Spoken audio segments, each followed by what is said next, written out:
उपमुख्यमंत्री एकनाथ शिंदे चाकणमध्ये पोहोचले. एमआयडीसीच्या समस्यासह रस्ता दुरावस्थेची शिंदेंकडून पाहणी. राज्यातील काँग्रेस आणि शरद पवारांच्या राष्ट्रवादीतील ही अंतर्गत नाराजी समोर. राज्यातल्या काँग्रेसचा आमच्या पक्षावर काय राग आहे मला माहिती नाही.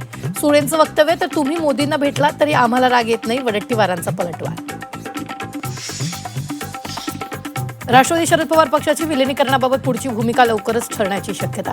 शरद पवारांनी 29 ऑगस्टला बोलावली कोअर कमिटीची बैठक. पक्षाची पुढील भूमिका आणि विलिनीकरणाची शक्यता यावर बैठकीत चर्चा होण्याची शक्यता. मुंबईच्या भुलेश्वरमधील घटना दुर्दैवी, मन हेलावून टाकणारी घटना. मुख्यमंत्र्यांकडून दुःख व्यक्त. मांजरीत 11 दिवसांपासून आदिवासी विद्यार्थ्यांचं आंदोलन. रोहित पवारांनी आंदोलकांची घेतली भेट. सरकारचं आंदोलकांकडे दुर्लक्ष असल्याचा रोहित पवारांचा आरोप. परभणीत नर्सिंगचा पेपर फुटला. पर्यवेक्षकानं बहिणीसाठी पेपर फोडल्याचा आरोप. 2 जणांवर गुन्हा दाखल. विंचूर लासलगाव महामार्गावरील सुमारे 150 वर्षापूर्वीचा ऐतिहासिक रेल्वे गेट अखेर बंद.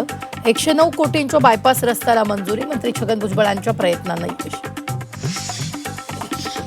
भंडाऱ्यात 20 दिवसांच्या विश्रांतीनंतर पावसाचा कमबॅक. पावसामुळे धान रोवणीला मिळणार गती. जैश ए मोहम्मदचा पाकिस्तानला बहावलपूर तळ पुन्हा सक्रिय. 15 महिन्यांनंतर तळावरील हालचाली पुन्हा सुरू. तळाच्या पुनर्बांधणीचे व्हिडिओ आणि फोटो समोर.